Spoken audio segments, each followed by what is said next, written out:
You, John Fitzgerald Kennedy, do solemnly swear. I, John Fitzgerald Kennedy, do solemnly swear. That you will faithfully execute the office of President of the United States. That I will faithfully execute the office of President of the United States. And will, to the best of your ability. And will, to the best of my ability. Preserve, protect, and defend the Constitution of the United States. Preserve, protect, and defend the Constitution of the United States. So help you God. So help me God.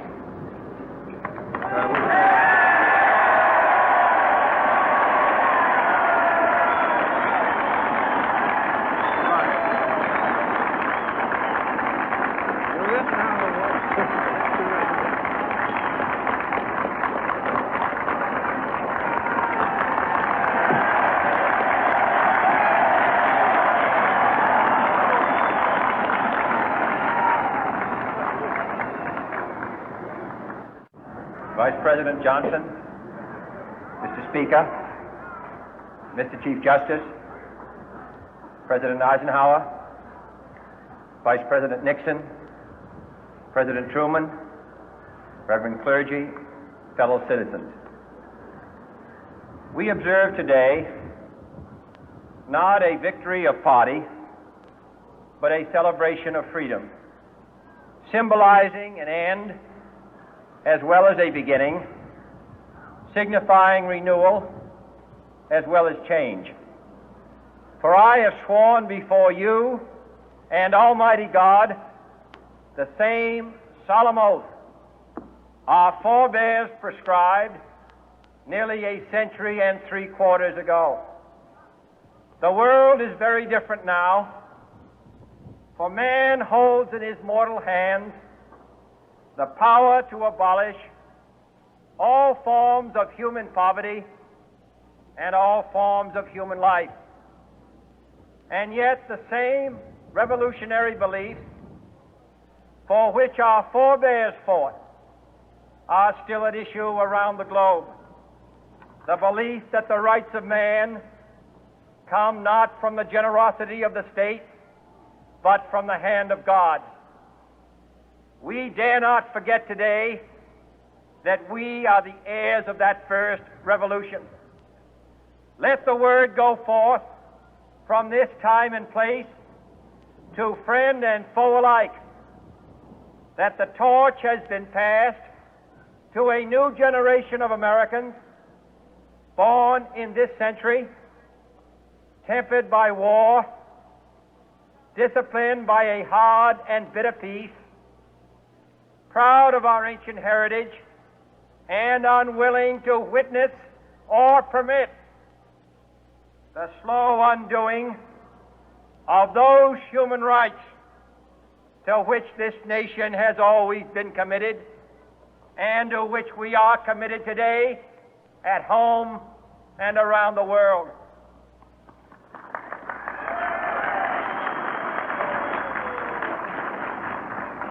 Let every nation know, whether it wishes us well or ill, that we shall pay any price, bear any burden, meet any hardship, support any friend, oppose any foe to assure the survival and the success of liberty.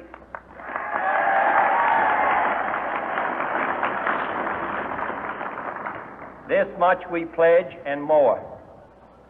To those old allies whose cultural and spiritual origins we share, we pledge the loyalty of faithful friends. United, there is little we cannot do in a host of cooperative ventures. Divided, there is little we can do, for we dare not meet a powerful challenge at odds and split asunder. To those new states whom we welcome to the ranks of the free, we pledge our word that one form of colonial control shall not have passed away merely to be replaced by a far more iron tyranny. We shall not always expect to find them supporting our view, but we shall always hope to find them strongly supporting their own freedom, and to remember that in the past, those who foolishly sought power by riding the back of the tiger ended up inside.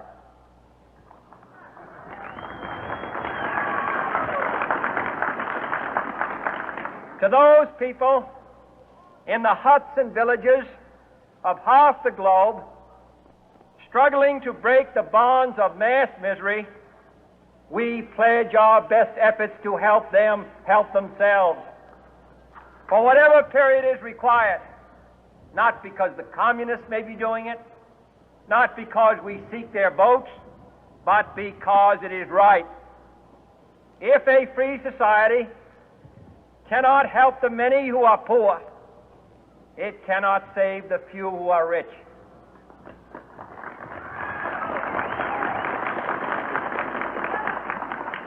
To our sister republics south of our border, we offer a special pledge to convert our good words into good deeds, in a new alliance for progress, to assist free men and free governments in casting off the chains of poverty.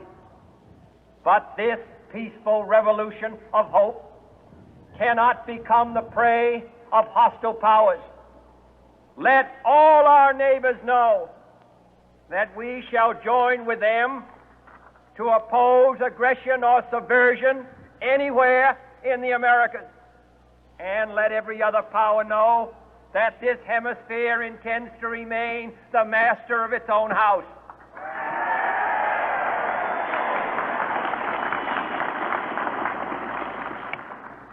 To that World Assembly of Sovereign States, the United Nations, our last best hope, in an age where the instruments of war have far outpaced the instruments of peace, we renew our pledge of support to prevent it from becoming merely a forum for invective, to strengthen its shield of the new and the weak, and to enlarge the area in which its writ may run.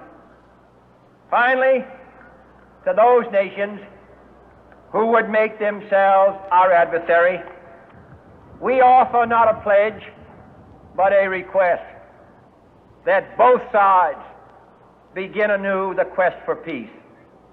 Before the dark powers of destruction, unleashed by science, engulf all humanity in planned or accidental self-destruction, we dare not tempt them with weakness, for only when our arms are sufficient beyond doubt can we be certain beyond doubt that they will never be employed. But neither can two great and powerful groups of nations take comfort from our present course, both sides overburdened by the cost of modern weapons, both rightly alarmed by the steady spread of the deadly atom,